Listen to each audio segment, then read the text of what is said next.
ఎట్టి పరిస్థితుల్లో అంబటి రాంబాబు జైలు నుంచి బయటికి రాకూడదు.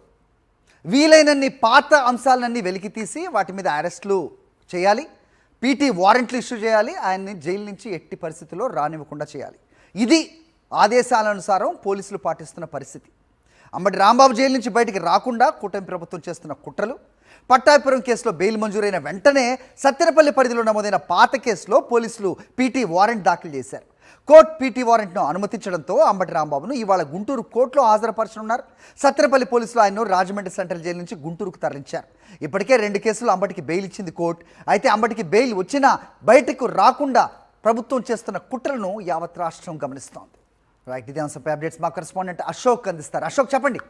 సో మరో కేసు, దానిపై మరో పీటీ వారెంట్, మళ్ళీ కోర్టుకు హాజరు, ఏం జరగబోతోంది? దీనిపై బెయిల్ వస్తే మళ్ళీ ఇంకో పీటీ వారెంట్ రెడీగా ఉన్నట్టేనా? ఖచ్చితంగా పోలీసులు అయితే అదే పనిలో ఉన్నారు.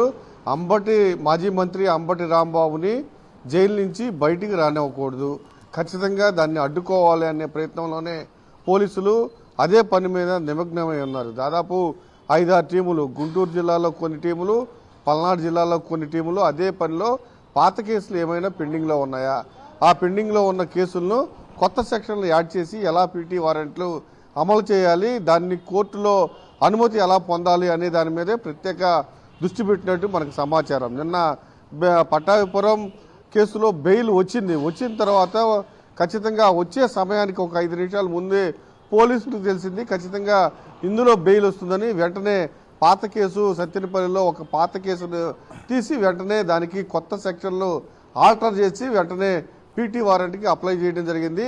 అయితే అప్పటికే ఏదైతే రిలీజింగ్ ఆర్డర్ తీసుకుని ఇక్కడి నుంచి బయలుదేరారు, పట్టాపురం బెయిల్కు వచ్చిన సందర్భంలో ఆ రిలీజింగ్ ఆర్డర్ కూడా తీసుకుని వచ్చిన అప్పటికే పీటీ వారెంట్ ఏదైతే సత్తెనపల్లి కేసులో ఇంకా సంతకాలు కూడా కాలేదు. వెంటనే పోలీసులు ఆ కోర్టు నుంచి మెయిల్ పెట్టించుకోవడం కూడా జరిగింది. అంటే పోలీసులు అంబటి రాంబాబు బయటికి రాకూడదని ఎంత తీవ్రంగా ప్రయత్నిస్తున్నారో, కూటమి ప్రభుత్వం పోలీసుల పైన ఎంత ఒత్తిడి తెస్తుందో చాలా స్పష్టంగా అర్థమవుతుంది. అయితే ఈరోజు సత్తెనపల్లి కేసులో ఆయన్ని దాదాపు 11:30-12 గంటల ప్రాంతంలో కోర్టులో హాజరుపరచనున్నారు. హాజరుపరిచిన తర్వాత రిమాండ్ వేస్తారా లేకపోతే సెల్ఫ్ బాండ్ రిలీజ్ చేస్తారా అనేది కూడా వాదనలు బట్టి ఉంటుంది. అయితే ఒక ప్రయత్నం అయితే తీవ్రంగా చేస్తున్నారు. దాదాపు నాకు తెలిసి గుంటూరు జిల్లాలో ఒక 5 టీంలు, పల్నాడు జిల్లాలో ఒక 5 టీంలు ఖచ్చితంగా అంబటి రాంబాబుని బయటికి రానివ్వకుండా చేయాలి. దానికి సంబంధించి పాత కేసులు ఇంకేమైనా ఉన్నాయా అనే అంశాలపైన కూడా ప్రత్యేక దృష్టి పెట్టినట్టు మనకు తెలుస్తూ ఉంది. హరి. All right Ashok.